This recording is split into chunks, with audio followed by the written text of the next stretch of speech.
What's good, y'all? This J.C.A. Reactions. Back once again.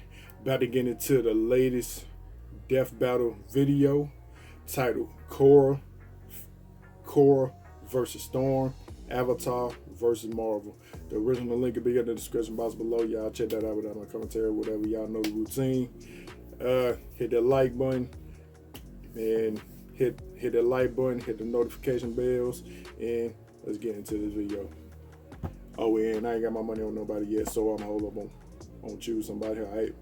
Without further ado, better give out the concentrate from me to you. Let's get it. Avatar Korra, All right. the master of all four elements. Storm, the X-Men's goddess of the storms.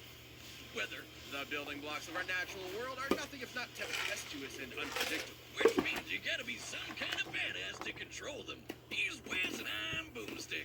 And it's our job to analyze their weapons, armor, and skills to find out who would win a death battle. Avatar A, savior of the world, uniter of four nations, destroyer of cabbages. But like all avatars, after decades of service, he passed away. Humanity would have to move forward and prepare his next reincarnation to take up his mantle. But who could fill Aang's shoes? Her name was Korra. Wiz, who was that? Did you leave the door open again? Deuces, gents. Unlike her carefree predecessor, the hot-headed, obstinate the Korra new was Avatar. an Avatar prodigy from day one. I'm the Avatar! You gotta deal with it! While Aang struggled to accept his role in the world, Korra never wanted to be anything else. Not only is she an expert hand-to-hand fighter on her own, But she couldn't as a master bender, airbending Korra for can crap manipulate in the the natural beginning. world around her through martial arts. And as the Avatar, she is the only living being who can bend all four elements at once.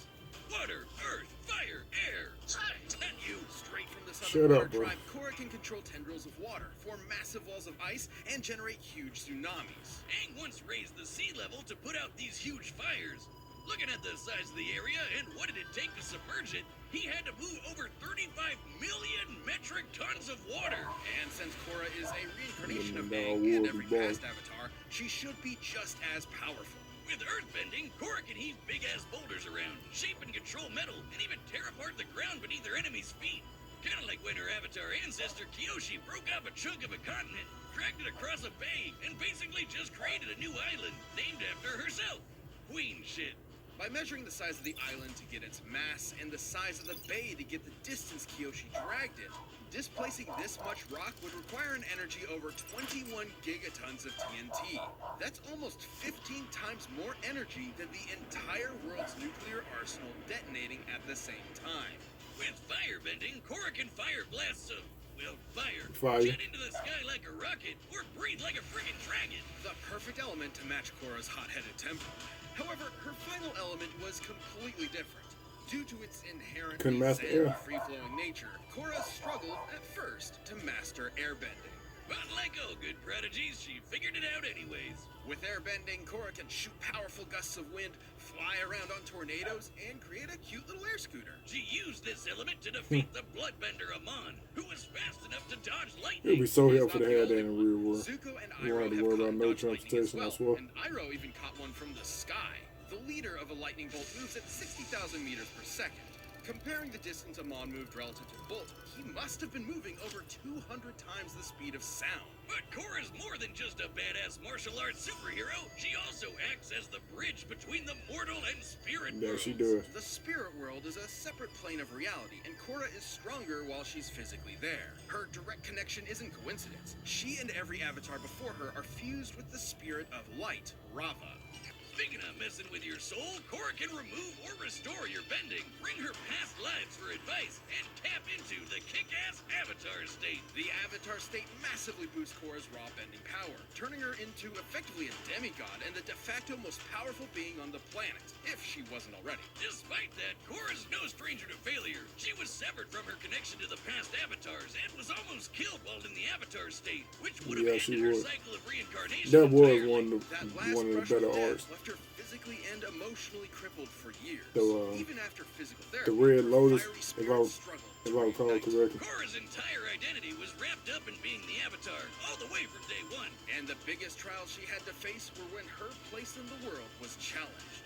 would everyone be better off without an avatar, or bending at all? But Korra's nothing if not one hell of a fighter. No matter what life threw at her, she always got back up to kick ass. Korra once blocked an energy blast from a giant spirit cannon, which created this massive crater in the center of Republic City, and almost killed everyone. Taking a look at the width and depth of this crater, and assuming it was all vaporized, Korra must have held back a blast worth almost 6 megatons of TNT. More queen shit. And during harmonic convergence, Korra tapped into enough spirit energy to turn into a giant kaiju and battled the dark avatar Unalaq for the fate of the world.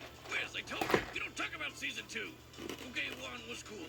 From taking down anarchist revolutionaries to fascist empires, Korra proved herself as an avatar worthy of her forebearers. With her teammates Mako and Bolin, teachers like Tenzin and Toph, and badass girlfriend Asami by her side, there was nothing she couldn't do. Queen shit? Which that did take me by surprise when I went back to watch it. Give me your best shot.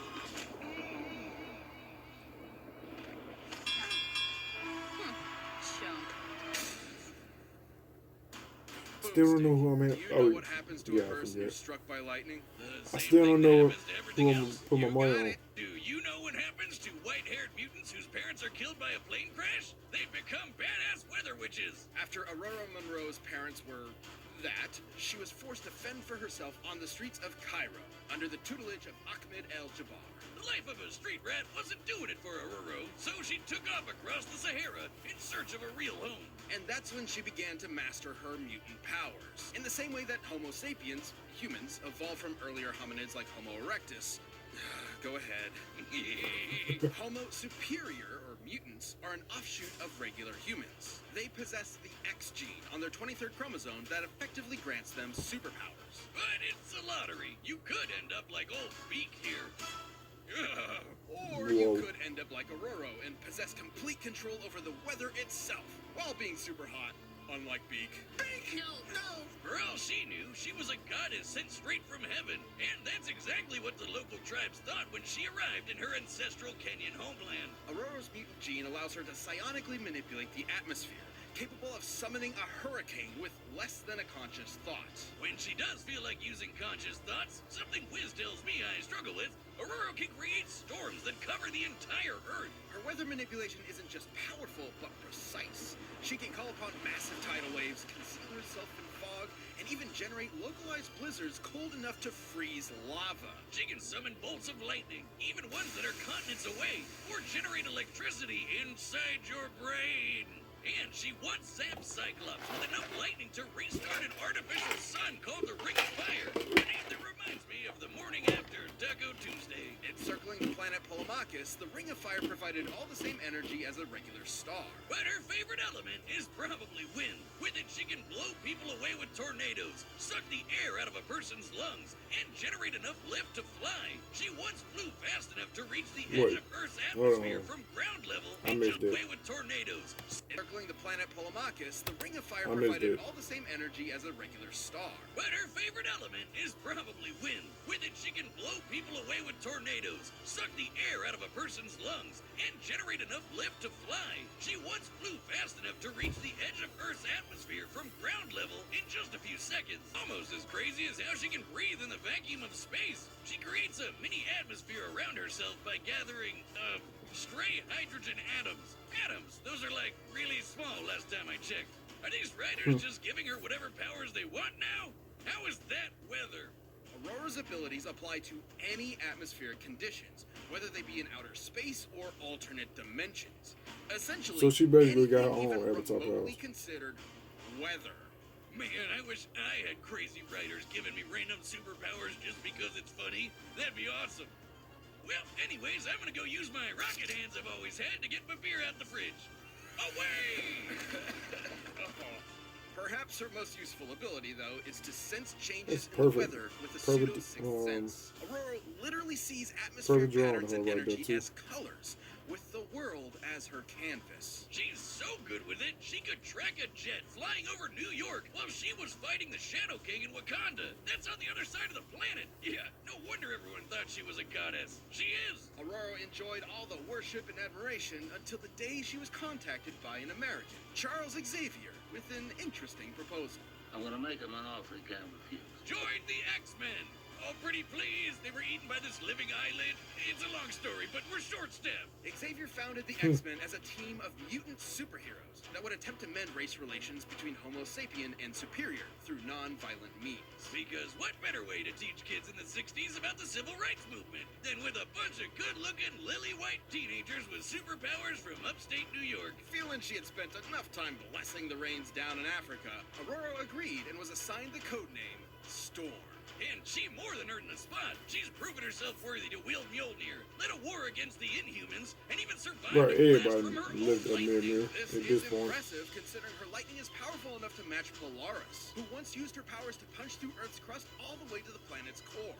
Assuming she pulverized a cylinder of Earth all the way down, she had to have exerted over 15 teratons of TNT. She once beat the mutant Callisto in unarmed combat, and Callisto has apparently mastered every single Look like I'm martial art fading more known to towards man. Storm. Despite her unbelievable power, Storm has trained extensively in hand-to-hand combat. Get it? It also probably didn't hurt that she's fast enough to dodge literal beams of light. But did you get it, though? Nope. And after kicking Callisto's ass, she became the queen of these sewer-dwelling mutants called the Morlocks. She really just couldn't escape being worshipped, could she? Even by grody underground monster people. Well, she later But what married is the Black that? Panther T'Challa and became queen of Wakanda, too. So, she really runs the gamut. But even demigods have their Achilles heels. That plane crash from her childhood left her crushed under rubble for days, giving her a bad case of claustrophobia that rears its ugly head every once in a while. But that's not enough to stop this queen. After the departure of Scott Summers, Yes, Storm sir. became the leader of the X-Men, because of course she did. And when Geordie LaForge eventually came crawling back, the two fought over who would lead the team. Despite Scott literally being able to shoot death lasers from his eyes, Storm kicked his ass. And even better, she didn't even have her powers at the time. As it should be, because there's no one more devoted to her team than Storm is. She may be an Omega-level mutant, but her greatest superpower is her bottomless compassion. Mess with her team, and you'll watch as Aurora's heart of gold quickly turns to ice, as she quite literally steals your breath away. Testing me. It's time you remembered why they call me Storm. You know, I'm gonna take a chance. I'm gonna put my money on Storm. But first, if you're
Of course, you're gonna use it.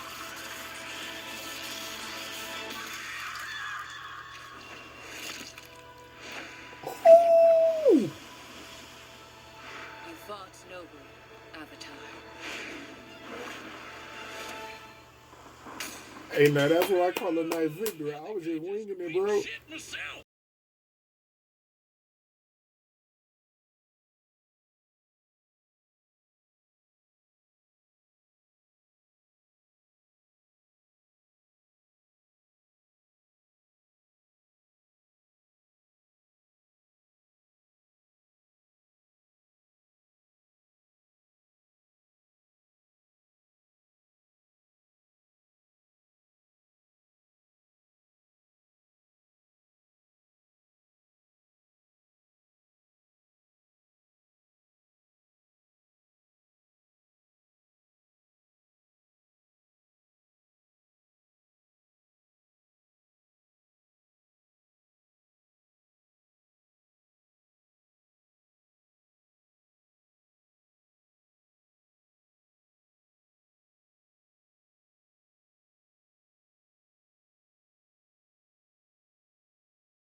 Versus Isaac. Oh, we coming with some heavy hitters now.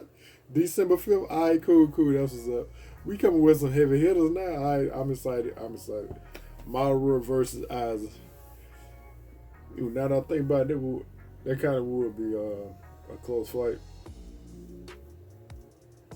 I don't know. I gotta contemplate on that a little bit. Ooh, I'm a little bit hyped on that announcement of the battle. I'm gonna have to go ahead and end it, man. But I ain't y'all down yet. Oh yeah, and by the way, I did not know Storm was about to hand it to Korra like that. I gambled that she was gonna win, but I did not know that she had it like that. But I'm lead like that. Always bet on the Queen, man. Always bet on Storm. Always bet on Nubian goddess, But alright, y'all. Down my reaction to the death battle. Y'all like that? Like, comment, subscribe, all this good, all that, all that. Y'all know the routine. I'll check y'all out next time. Peace.